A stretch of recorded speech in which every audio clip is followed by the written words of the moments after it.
안녕하십니까. 2022년 11월 12일 토요일입니다. 코페스 동반자 채널에서 오늘은 대우 해양 잠수함 사업 인도네시아 수출 재개 소식으로 청신호 이런 주제로 말씀을 드리도록 하겠습니다. 우리나라의 잠수함 건조 기술이 알게 모르게 세계적인 수준에 올라와 있습니다. 그런데 잠수함 기술은 정말 비밀 중에 비밀인데 한국이 우수한 잠수함을 건조할 수 있는 기술이 있다. 이렇게 되면은 많은 견제를 받게 됩니다. 지금 인도네시아에서 대우 잠수함을 계약을 해놓고 중단된 상태로 방치되다시피 한 것도 사실은 그런 국제 역학적인 문제에서 인도네시아가 간을 계속 본 겁니다. 지금 인도네시아가 계약을 해놓고 중단시키다 한 그 기종이 바로 대우 해양의 DSME 1400 기종입니다. 이것은 209급을 개량한 그런 형태로 209급보다는 조금 큽니다. 209급 잠수함은 우리나라에서도 큰 문제가 없었고 특히 성능 개량을 완벽하게 해냈습니다. 그러니까 대우 해양이 209급을 건조하거나 성능 개량을 하는 데 있어서는 아무런 문제가 없다는 것이죠.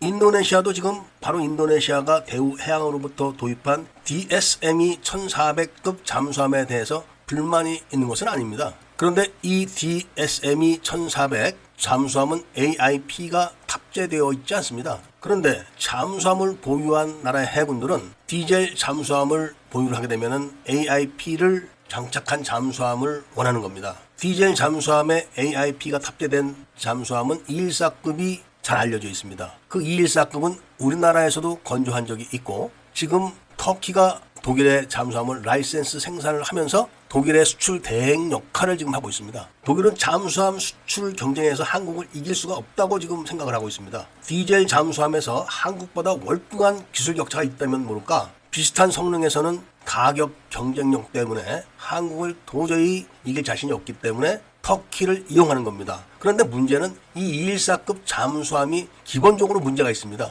터키도 이 문제를 잘 알기 때문에 계약을 해놓고 첫 번째 잠수함을 건조할 때까지는 여러 번 설계를 변경했습니다. 그만큼 문제가 많은 거죠. 그런데 우리나라는 현대가 잠수함을 건조해보지 않은 그런 업체로서 그런 거를 인지를 못했기 때문에 그대로 만들었다가 지금 214급 잠수함을 다 말아먹은 겁니다. 그게 지금 약점이 돼가지고 필리핀에서도 프랑스 업체들이 바로 한국의 214급 잠수함을 공격을 해대면서 필리핀 잠수함 승무원들을 프랑스에 데려가서 교육을 지금 시키고 있습니다. 이런 단계입니다, 지금. 그러니까 우리나라에서 가장 나중에 건조한 214급 잠수함은 신돌석함인데 2020년도에 취역을 했습니다. 이번에 미국하고 하는 훈련에 참가를 하기도 했었죠. 그런데 터키가 최초로 건조해서 취역하고 있는 214급 잠수함이 올해 취역을 한 겁니다. 그러니까 터키의 214급 잠수함도 무슨 문제가 발견됐다. 이런 이야기가 나올 때가 된 겁니다. 그만큼 214급 잠수함 자체가 문제가 있는데 여기에 새로운 변수가 생긴 겁니다. 바로 대우 해양에서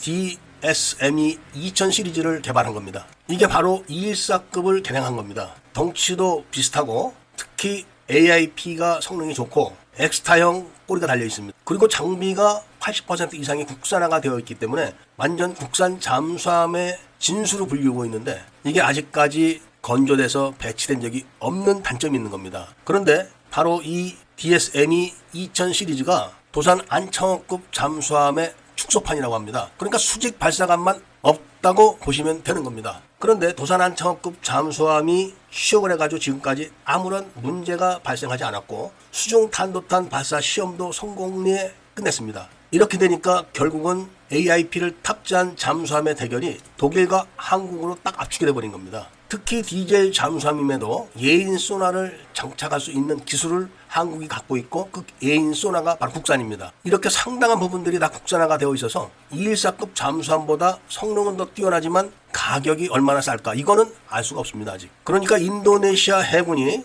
AIP가 없는 잠수함만 지금 운영을 하고 있는데 인도네시아 해군도 소원이 AIP를 탑재한 잠수함을 갖는 게 소원인 겁니다. 그래서 터키를 들락날락거리면서 이것저것 봐왔지만 역시 214급 잠수함은 문제가 있는 겁니다. 그리고 독일이 터키에게 라이센스 생산을 했다고 해도 이게 가격이 만만치가 않은 겁니다. 지금 대우 해양이 사주가 하나로 넘어가는 그런 단계에 있기 때문에 어떤 변수가 닥칠진 몰라도 오너가 있는 회사 같으면은 기존에 문제가 된 세척을 취소해버리고 바로 DSM이 2000 시리즈로 딜을 할 수가 있는 겁니다. 그것은 오너가 결정하면 쉽게 끝나는 겁니다. 사주가 있는 회사니까. 바로 대우해양이 자신있게 말하고 있는 DSM이 2000 시리즈가 214급 잠수함보다 가격이 얼마나 저렴하고 성능은 얼마나 뛰어넘는가, 이게 지금 관건인데, 하나가 지금 자신있게 내세우고 있는 K9과 독일의 PZH-2000 자주포를 생각하시면 될 것 같습니다. DSME 2000은 X형 방향타와 한국산 리튬 이온 전지, 국산 신형 전투 체계, 국산 신형 타스 등 많은 장비들이 국산화가 됐습니다. 이런 데다가 도산 안창호급 배치 3가 아무 탈 없이 취역을 하고 성능 시험을 마친 데다가 수중 발사 시험까지 잘 끝내갖고 또다시 주목을 받는 겁니다. 그래서 이번에 대우해양 사장이 인도네시아 관계자들을 만나서 잠수함 도입 사업을 계속 진행하는 걸로 기본적인 이야기가 끝났다는 말씀을 드리면서 오늘 이야기를 마치고자 합니다. 애국 시민들과 밀매분들께서는 구독을 꼭 해주시고 좋아요와 알림 설정을 부탁드리면서 이야기를 들어주셔서 감사드립니다.